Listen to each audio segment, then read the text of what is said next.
Good evening. आज जो medium pacers हैं उनके लिए कुछ बहुत ज़रूरी टिप्स लाया हूँ, बहुत ज़रूरी, क्योंकि मैं काफ़ी एक्शंस देख रहा हूँ यहाँ लड़कों को बॉलिंग करते हुए।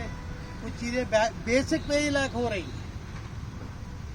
कल जैसे मैंने थ्रोइंग के बारे में बताया था, आज मैं क्योंकि मैं एक मीडियम पेसर हूँ वो जानता हूँ, तो आज जो मीडियम पेसर्स फॉल्ट करते हैं उस पर मैं खाली बोल रहा हूँ। इसके पहले तो बाकी वीडियोस लगी हुई हैं, काफ़ी बोलता रहा हूँ। आज जहाँ आप फॉल्ट करते हैं, जहाँ से आपका पतन चालू होता है, वो आपको पता लगेगा कि हम क्या करते थे। अपने आप को वॉच करेंगे और धीरे धीरे आज मैं जितने मीडियम पेसर्स हैं कुछ चीज़ें उनसे यहाँ देखूंगा, कराऊंगा और वीडियो पे दूंगा। ठीक है। नंबर 1 जो मिस्टेक मीडियम पेसर्स करते हैं जब दौड़ के आते हैं और बाउंड के पहले जो लोड अप होता है, लोड अप क्या होता है युवराज? हाँ, ये हाथ का लोड अप हो गया। एंड दूसरा, नी ड्रॉप नहीं होनी है, नी अप करके दिखाओ। हाँ, बिल्कुल सीधा। ये पॉइंट ऑफ इम्पैक्ट आपका जो भी हो, जो लेफ्टी हो, ये राइटी हो, ये बिल्कुल बैट्समैन की तरफ होना चाहिए। और आप जो फिनिश करते हैं वो भी बैट्समैन की तरफ जाएंगे, फिर डेंजर एरिया के पहले पिवट करके बाहर निकलेंगे। तो नंबर 1 चीज है कि आपकी नी ड्रॉप नहीं होनी है, नी अप एंड हेड स्टिल। आपको फॉल नहीं करना, हेड बिल्कुल स्टिल। हम लोग इसको प्रैक्टिस करने के लिए दीवार से खड़े हो जाते हैं, दीवार पे सर लगा दिया और फिर यहाँ ये लोड किया। अगर आप लोड नहीं कर रहे हैं तो आधा काम वहीं खत्म हो गया। फिर आपका हाथ कैसे चल रहा है, आप कैसे फ्लिप करते हैं। स्विंग बॉलर हो, कुछ लोग ऐसे हाथ रखते हैं, मगरा ऐसे हाथ रखता, वो लंबा वाला जो साउथ अफ्रीकन था, जो मिट्टी से डायरेक्शन लेते हैं, उनका कोई ज़रूरत नहीं है। बट जिसको स्विंग कराना है, ये आना जरूरी है। क्या बोलते हैं इसको? आप जो पीछे करते हैं बैक फ्लिप, ठीक है। ये बैक फ्लिप होगी तभी आप स्विंग बॉलर बन सकते हैं, नहीं तो नहीं। ड्रॉपिंग ऑफ हेड बता दिया। उसी के साथ साथ हेड तो कहीं भी ड्रॉप नहीं होना। मैं अक्सर देखता हूँ ये पीछे, अरे पीछे गए तो आपका बैलेंस चला गया, अगले टांग पे पूरा ट्रांसफर आएगा ही नहीं कभी जब आप लैंड करोगे। तो ये बहुत जरूरी। दूसरा जो बोला, आपको दौड़ना बैट्समैन की तरफ है जिस समय आप बॉल डिलीवर करते हैं। अब मैंने ये बॉल डिलीवर करी है तो मैं पहले से इधर नहीं जाऊंगा, मैं पहले सीधे इसको डिलीवर करते समय बैट्समैन की तरफ आऊंगा। इस पैर पे लैंड होना है, नी बेंड नहीं होनी है, पूरा टोटल वेट ट्रांसफर होना है, ठीक है। फिर आगे इधर आके यहाँ से हम पिवट करके बाहर निकल जाए। क्योंकि इसमें स्पिनर का भी मैंने लिखा था, तो स्पिनर वाला आज नहीं, जब स्पिनर्स को बताऊंगा तब मैं उनको बुलाऊंगा। Dropping off right arm on delivery. Arm कौन सा है? ये है फास्ट बॉलर का पोस्चर। चाहे आप यहां से देखें, चाहे आप यहां से देखें। नी अप, आर्म, नी अप, आर्म, दोनों एक साथ, और उस पे बैलेंस बनाना है। और फिर आप आगे आएंगे और फिर वेट ट्रांसफर पूरा होगा अलॉन्ग विथ जबरदस्त फॉलो थ्रू। तो ये बैक आपकी बहुत सॉलिड होनी। बहुत छोटे छोटे पिन पॉइंट्स में पिन पॉइंट कर रहा हूँ। ये हो गया राइट शोल्डर। मैं राइटी की बात कर रहा हूँ, जो जिनके पास भी जो लेफ्ट शोल्डर राइट हैंड है उनका लेफ्ट शोल्डर ऊपर जाएगा। मैंने बताया ना कि जितने भी फास्ट बॉलर हो या स्पिनर हो, उनका जो नॉन बॉलिंग आर्म है ये बहुत इंपॉर्टेंट है कि आपका एल्बो कहाँ जाता है। मैं राइट हैंडर हूँ, डाल रहा हूँ, ये एल्बो अगर इधर चला गया तो आपका कबाड़ा निकल गया, ठीक है ना। ये यहाँ से, चाहे आप यहाँ से देखें चाहे आप यहाँ से, जो थोड़ा साइड डाउन वाले होते हैं वो इधर से देखते हैं क्योंकि उनका साइड डाउन रहता है। जो ओपन चेस्टेड होते हैं, जिनको बोलते हैं कि फ्रंट ऑन, वो यहाँ से देखें, उनके लिए। फ्रंट ऑन के लिए सबसे इम्पोर्टेंट है कि आपकी हिप की पोजीशन और आपकी शोल्डर की पोजीशन एक अलाइनमेंट में होना चाहिए। ये जिस दिन तिरछी हो गई कि ये इधर है, ये इधर है, उस दिन बैक आप पे चला जाएगा। ये छोटी सी छोटी चीज़ है जिसके ऊपर बायो मैकेनिज्म जो हम बोलते हैं ये बनी है कि जब आपको कोई चीज़ बताई जाए आप इन छोटी छोटी चीज़ों पे ध्यान दें। मैं इसीलिए वापस आया हूँ ग्राउंड के अंदर। सालों बाद मेरे को देखा कभी आते हुए नहीं, क्योंकि ये सब पुराने बच्चे जानते हैं। जिस समय मैं आता था बताता था, बट अभी मेरे को ऐसा लग रहा है कि बहुत सी चीज़ बच्चों के अंदर सप्लाई नहीं हुई, या तो वो जो कंसर्न कोच है उसके अंदर वो चीज़ की नॉलेज नहीं है कि भाई अगर बैट्समैन कोच होगा तो बॉलिंग का, फास्ट बॉलिंग का कैसे बताएगा।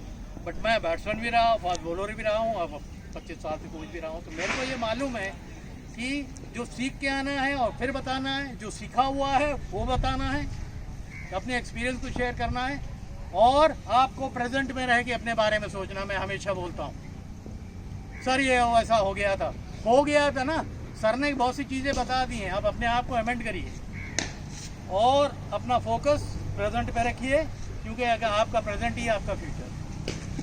जिसने सोचा सर वो मैच 4 मैच में विकेट मिला, साले वो मैच खत्म हो गए, अब वो लौट के नहीं आने वाले हैं, उनको फेंक दो साला कूड़ेदान में, समझ गए। उसके बारे में हमें आगे कैसी तैयारी करनी है आगे जाने की, ये सोचना। ये दिमाग जब आप सोचेंगे तो आपका इंटेंट भी पॉजिटिव हो जाएगा। सबसे चीज़ मैंने बोला ना, मैं 50 से 60% मेंटल मानता हूँ कि आप यहाँ से कितना ग्रास कर रहे हैं, आपको क्या बताया जा रहा है।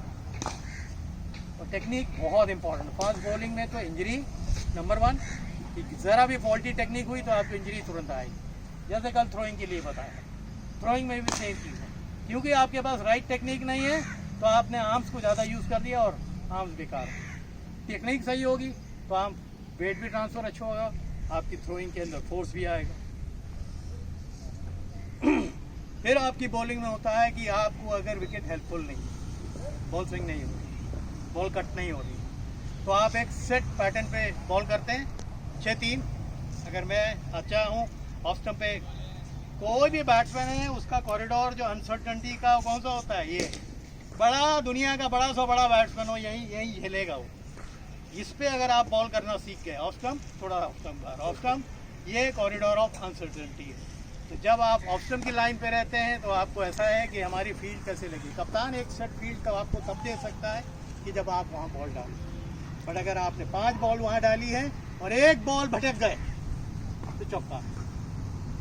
ये मैं आपने दिमाग में ही सोचना कि वो 4 हो गया, मैंने अपने टीम का घाटा कर दिया। मैं तो ऐसे ही सोचता था कि 1 चौवा हो गया तो मैंने अपनी टीम का घाटा कर दिया। अब आपको वो सताती रहेगी अगले ओवर में कि मैंने 1 बॉल, क्यों ऐसा काम कर। इसीलिए नॉन बॉलिंग आर्म का बहुत बड़ा खेल है। ये जितना सीधा रहेगा आपकी वाइड्स कंट्रोल में रहेंगी और आपका अलाइनमेंट बहुत अच्छा रहेगा, ठीक है। बहुत ज़्यादा टेक्निकल वर्ड्स में जाने की ज़रूरत नहीं है कि लैटरल मूवमेंट क्या होता है, इसमें बच्चे बहुत कंफ्यूज हो। मेरे पास बहुत क्वेश्चंस आते हैं, तो मैं इसीलिए गूगल पे ढूंढ के सिंपल से सिंपल तरीके से बताना चाहता हूँ कि एक बच्चे के दिमाग में ये घर कर जाए। ये कुछ नहीं है, इससे सरल टेक्निक कुछ नहीं है, बनिस्बत आप उसको उठाओ, समझिए।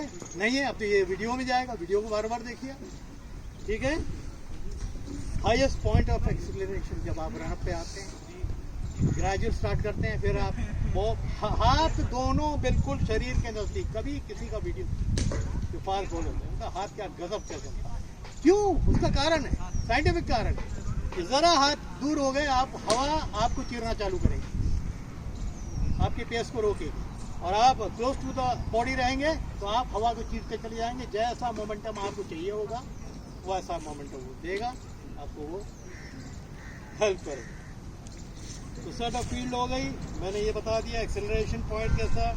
दूसरा बैलेंस बहुत इंपॉर्टेंट है, जिससे मैं आप बॉल डिलीवर करता हूँ, ज़रा भी हिलता नहीं। जैसे ही आपकी लैंडिंग हुई सीधी की सीधी लैंड करके फिर फॉलो थ्रू निकले, हेड स्टडी, हाथ, ये है डिलीवरी पॉइंट। ये हो गया, आप हमेशा बॉल छोटा करें। गणपति याद रखो कि हाई पॉइंट, बॉडी का हाईएस्ट पॉइंट कहाँ है, ये बस यहाँ से आपको डिलीवर करना। अब तो वीडियो आ गई तब कितनी दिक्कत नहीं होती थी। हमारे टाइम पे यार खाली समझा दिया जाता और शीशे में अपने वो देखते, या कोई दूसरा फास्ट बॉलर आता तो उसको बोलते थे देखो। दूसरा जो मैंने अभी बोला कि कभी भी on the time of delivery body fall ना करने पाए, न दाएं न बाएं, क्योंकि वेट जब ट्रांसफ़र होता है बोलना बहुत आसान होता है। जब जैसे ही आप आते हैं और पूरा वेट, ये घुटना बेंड हो गया, आपकी बॉल आधी खत्म हो गई। तो वेट ट्रांसफ़र होगा तो बॉल जिप करेगी, अदरवाइज आप फास्ट बॉलर नहीं बनते।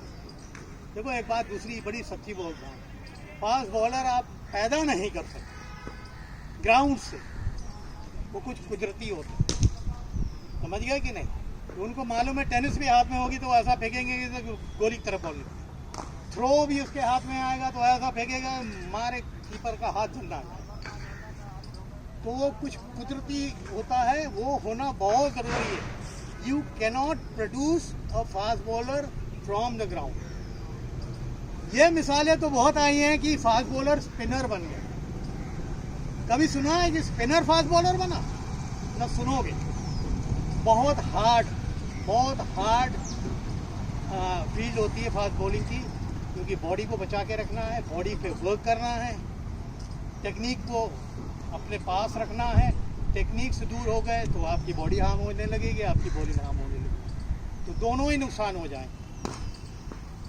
सिंगल विकेट प्रैक्टिस में जो हमेशा बोलता हूँ, सिंगल विकेट आपको बहुत, क्योंकि वो आपका अलाइनमेंट एंड लाइन। अगर मैं बॉल कर रहा हूँ, लाइन ज़्यादा इम्पोर्टेंट है कि लेंथ? लेंथ तो थोड़ी बहुत इधर की बैट्समैन गड़बड़ाएंगे, अगर लाइन अगर आपकी कांस्टेंट है तो बैट्समैन घबराएगा कि ये साला बहुत टप्पे पे बॉल डालता है, उसी वहीं खींचता है, वहीं स्लोअर डालता है, वहीं से यॉर्कर मार देगा। वेरिएशन ऑफ क्रीज, आप कितना क्रीज को यूज़ करते हैं वहीं डिफरेंस हो जाता है एंगल का। एक स्टंप के नज़दीक से, एक बीच से, एक इधर से अगर आपको हेल्प नहीं मिल रही है तो वहीं से डिस्टर्बेंस हो जाएगा। तो आप बुद्धि बहुत यूज़ करनी पड़ती है। आज के जब बैट लेके जिस तरह वो खड़े होते हैं प्लेयर, आप ज़रा हल्की बॉल देंगे आपको बाहर कर देंगे, और तुरंत मैंने देखा फास्ट बॉलर आज का वो डीमोरलाइज हो जाता। आज का नहीं, हमारे टाइम पे भी था। अगर मैं 140 की स्पीड से, जैसा सब मेरे टाइम पे बोलते हैं कि 140 के ऊपर फेंकता था, अगर कोई छर्रे से चौवा हो जाता, किसी ने मारा इधर और बॉल चली गई इधर, तो अगला बॉल अगर समझदार बैट्समैन है और मेरा जैसा बेवकूफ़ बॉलर है तो वो जानता है कि ये बाउंसर ही मारेगा फिर, क्योंकि कोई फास्ट बॉलर पसंद नहीं करता है कि उस पर छर्रे पड़े। अच्छी शॉट पड़ गई, अच्छा हुक कर दिया, वो समझ में आता है कि मैंने बॉल गंदी डाली, उसने अच्छा शॉट मारा। बट अगर छर्रा पड़ता है तो वहाँ आपका पेशेंस काम आता है। एक तो मैंने गलती करी, वो बैट्समैन ने मार दी, मेरी बॉल तो ख़राब थी नहीं, तो मैं दूसरी बॉल के लिए वेट कर रहा हूँ कि अब ये गलती करेगा, क्योंकि गलती करने की कगार पे है, क्योंकि एक उसने दी वहाँ पर तो दूसरी भी देगा। फिर अपने दिमाग को यूज़ करिए, बॉल वेरिएशंस को यूज़ करिए। नो बॉल वाइड जहर है टीम के लिए। नो बॉल तो बिल्कुल ही जहर है। एक नो बॉल, हमारे टाइम पे तो फ्री हिट नहीं थी ना, अब तो फ्री हिट हो गई है, तो खाली रन आउट हो सकता है, बाकी तो साला कुछ नहीं होगा, ना बोल्ड होगा, ना लेग फोर होगा, ना कैच होगा। तो आप अपनी टीम के खिलाफ काम करना चालू करें। 10 नो बॉल हो गए, 10 फ्री हिट हो गई, 10 बॉल 10 रन तो मिल ही गए। उन फ्री हिट की जो बॉल है उसमें कितने रन हुए जरा ये कैलकुलेट करो। मिनिमम 2 रन भी कैलकुलेट करोगे तो 20 रन वो ऐड हो गए कि 10 गलती की वजह से दूसरी टीम आपकी 40 रन बोर्ड पे लगा गई। ये कैलकुलेशन अगर आपका है तब तो आप आगे की क्रिकेट की तरफ अग्रसर होने का सोच सकते हो, अदरवाइज यहीं से खेलना है खेल पूरा। इसीलिए मैं ग्राउंड पे आके कुछ ना कुछ चीज़ें बताता रहता हूँ। बहुत क्वेश्चंस आते हैं मेरे को, यूट्यूब जब से चालू हो गया उसके बाद तो बहुत बच्चे फ़ोन कर करके पूछते हैं। हर चीज़ मैं यूट्यूब में नहीं कर सकता, ये हमारी रिक्वायरमेंट है। हमारे बच्चे पहले कहाँ कम हैं उनको देखें, उसी को अगर हम वीडियो कर रहे हैं और डाल रहे हैं वेल एंड गुड, और कोई सीख ले बहुत अच्छी बात है, ठीक है। तो आज जो बेसिक चीज़ें जितनी थी वो तो बताई थी। बैक फ्लिप जरूर करते रहना, ये तो आप जितना प्रैक्टिस करोगे उससे रिस्क काम करना है। फास्ट बॉलर रिस्क से, मैंने तो के शर्मा की कल बात करी है मैंने, कौन कौन लड़के थे, फास्टेस्ट था वो शायद इंडिया में अपने टाइम, यहाँ से बॉल उठाता खाली रिस्क मार तो छोटा सा रन जहाँ से ये लॉन कटा हुआ है यहाँ से आता, एनर्जी भी बचाता था। और एक चीज़ और दूसरी बहुत इंपॉर्टेंट बोलना चाहता हूँ, जो हम लोग अपने टाइम पे बेवकूफ़ करते थे, लंबे लंबे रन अप कि फास्ट बॉलर है तो फास्ट बॉलर लगे। अरे फास्ट बॉलर आप बॉल निकलती है तब लगते हो, ये ऑफ द विकेट कैसे निकली, ना कि आप लंबा दौड़ के आ जाओगे तो बॉल निकल गया, क्योंकि आप अपना फेफड़ा भी करा रहे हो, थक रहे हो। तो अगर शॉर्टेस्ट रनअप है, आप जितना एडजस्ट करके रिदम से आ सकते हो शॉर्टेस्ट रखो, ताकि अपनी एनर्जी को कंजर्व करो। कभी कभी आपको कुछ लंबे स्पेल, हालांकि आप लोग मीडियम फास्ट बॉलर तो आपको बहुत लंबे स्पेल करने नहीं पड़ते हैं, और फिर भी कभी कभी अच्छा बॉल विकेट हेल्प करता है, तो कप्तान आपसे रिक्वेस्ट करता है कि 9 ओवर डालो, आज डालना है। भाई आपके अंदर अगर 6 ओवर या 5 ओवर की स्ट्रेंथ है, तो बाकी 3 ओवर में आपके घुटने झुकेंगे। क्यों? क्योंकि अंदर का दम टूट गया है, अब हमारे पास स्टेमिना नहीं है। कहाँ से डालें हम? जस्टिस कहाँ से करेंगे कप्तान या टीम के लिए?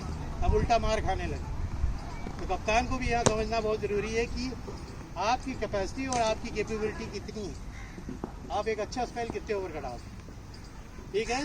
तो आज कप्तानी की बात नहीं है, ये जो बात हो रही थी ऑन डिलीवरी नी, ये प्रैक्टिस जरूर करें।